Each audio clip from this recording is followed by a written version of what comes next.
समय के साथ सबकी तस्वीरें साफ हो जाती हैं। समय सबसे बड़ा दृष्टा है, वो सब देखता है। दोस्तों, जो रोहिणी घावरी लगातार चंद्रशेखर आजाद के ऊपर एक से बढ़कर एक संगीन आरोप लगा रही थी, आखिरकार उसका असली चेहरा समाज के सामने आ गया है।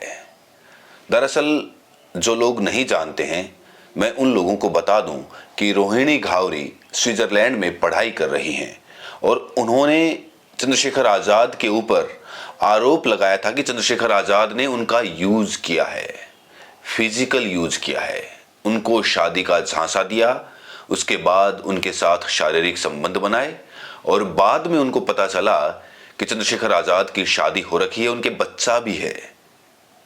और इसके बाद वो लगातार सुर्खियों में बनी रही, लगातार एक के बाद एक चंद्रशेखर आजाद के ऊपर आरोप लगाते हुए प्राइवेट तस्वीरें अपने सोशल मीडिया अकाउंट पर डाल रही थी। उस वक्त भी सवाल उठा था कि अगर रोहिणी घावरी के साथ कुछ गलत हुआ है तो वो कोर्ट का दरवाजा क्यों नहीं खटखटा रही हैं। हालांकि वो महिला आयोग में पहुंची थी, लेकिन उत्तर प्रदेश के महिला आयोग में, जो कि बीजेपी पार्टी के अंडर में काम करता है।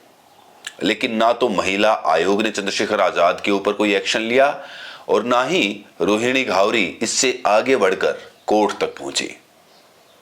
तो एक सांसद के ऊपर जो आरोप उस समय लगाए जा रहे थे, बार बार चंद्रशेखर आजाद से पत्रकार सवाल पूछ रहे थे, रिपोर्टर उनसे बार बार पूछते थे कि आपका रोहिणी घावरी के साथ क्या संबंध है। चंद्रशेखर आजाद कोई जवाब नहीं देते थे।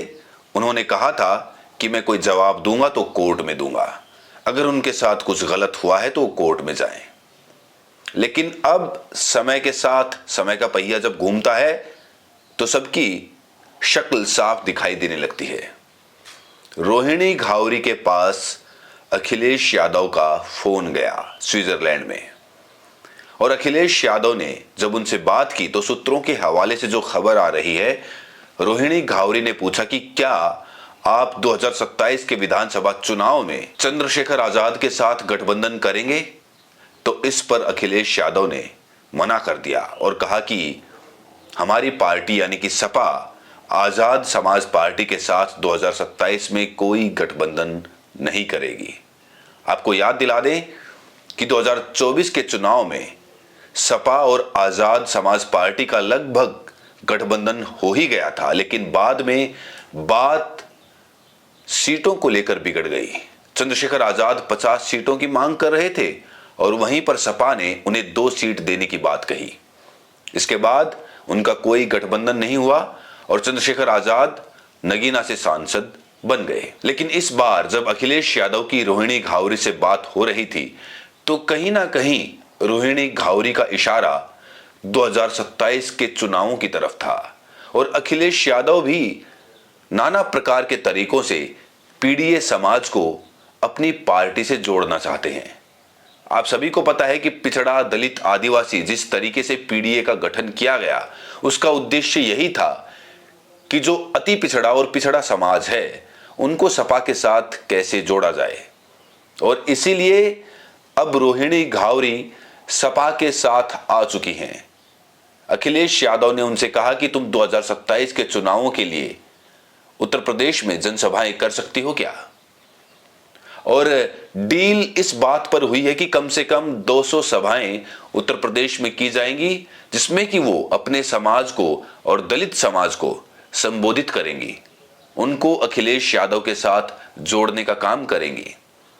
पत्रिका न्यूज की एक खबर के ऊपर रोहिणी घावरी ने जो ट्वीट किया वो आप सबको देखना चाहिए। डॉक्टर रोहिणी घावरी लिखती हैं कि बहन के सम्मान की रक्षा के लिए भाई ही आगे आता है। आपको पता होना चाहिए कि रोहिणी घावरी मध्य प्रदेश के इंदौर की रहने वाली है। वो वाल्मीकि समाज से आती हैं और कयास लगाए जा रहे हैं कि रोहिणी घावरी को मोहरा बनाकर सपा पार्टी वाल्मीकि समाज, पासी समाज और गैर यानी कि नॉन जाटो समाज को साधना चाहती है। और आपको पता होना चाहिए कि चाहे वाल्मीकि हो चाहे पासी हो, ये भी दलित समाज का ही हिस्सा है। और अगर दलित वोटों में बिखराव होता है तो कहीं ना कहीं इसका खामियाजा बहुजन समाज पार्टी और आजाद समाज पार्टी दोनों पार्टियों को भुगतना पड़ेगा। इससे पहले कयास लगाए जा रहे थे कि शायद रोहिणी घावरी बीएसपी की एजेंट है, बाद में उन्हें बीजेपी की एजेंट बताया गया। लेकिन जब यह खुलासा हुआ कि अखिलेश यादव के साथ रोहिणी घावरी आ चुकी हैं, तो उसके बाद हड़कंप मच गया। आपको बता दें, रोहिणी घावरी चंद्रशेखर आजाद के साथ 2024 के चुनाव में काम कर चुकी हैं। उनका कहना है कि वही चंद्रशेखर आजाद की जो स्पीच होती थी, लिखती थी, वही चंद्रशेखर आजाद को स्पीच तैयार करवाती थी, और जहां भी कैंपेन होते थे वो सारा काम रोहिणी घावरी संभालती थी। लेकिन 2024 के बाद इन दोनों में दूरियां बन गई, और ये दूरियां इतनी कड़वाहट में बदल गई कि एक सांसद के ऊपर, एक चुने हुए सांसद के ऊपर रोहिणी घावरी ने एक से एक संगीन आरोप लगाए। अब बड़ा सवाल ये खड़ा होता है कि क्या अखिलेश यादव जिस माइंडसेट से, जिस स्ट्रेटेजी से रोहिणी घावरी को यूपी चुनाव में एंट्री दिलवा रहे हैं, क्या वो उनकी मंशा पूरी हो पाएगी? क्या वाल्मीकि और पासी समाज सपा के साथ आ पाएगा? क्या वाल्मीकि समाज रोहिणी घावरी के ऊपर विश्वास कर पाएगा? वही रोहिणी घावरी जिनकी बातों पर कोई विश्वास नहीं कर रहा था, क्योंकि जो लोग विश्वास करने को तैयार थे वो लगातार एक ही सवाल उठा रहे थे, एक ही एडवाइस दे रहे थे रोहिणी घावरी को कि अगर तुम्हारे साथ कुछ गलत हुआ है तो तुम कोर्ट में जाओ। लेकिन रोहिणी घावरी कोर्ट में नहीं पहुंची। हालांकि सोशल मीडिया पर वो लगातार चंद्रशेखर आजाद को निशाना बनाती रही। वो हर हफ्ते में 2-3 ट्वीट्स डालती रहती थी, और इन ट्वीट्स के माध्यम से वो अपनी और चंद्रशेखर आजाद की जो प्राइवेट बातचीत होती थी, उस बातचीत को लोगों के सामने रखती थी। कभी कभी तो इससे आगे बढ़कर वो तस्वीरें भी साझा करती थी जो कि बहुत प्राइवेट होती थी। तो कुछ लोग अंदाजा ये लगा रहे थे कि शायद वो तस्वीरें एआई से बनाई गई थी, एआई जनरेटेड थी, और चंद्रशेखर आजाद को निशाने पर लिया जा रहा था। वहीं पर जो दूसरी मानसिकता के लोग थे, उनका ये मानना था कि कहीं ना कहीं चंद्रशेखर आजाद का रोहिणी घावरी के साथ कुछ ना कुछ ताल्लुकात रहा है। लेकिन उन ताल्लुकात का इस तरह से सोशल मीडिया पर इस्तेमाल करना कहीं ना कहीं ब्लैकमेलिंग है, और ये कानून के हिसाब से तो कतई नहीं है।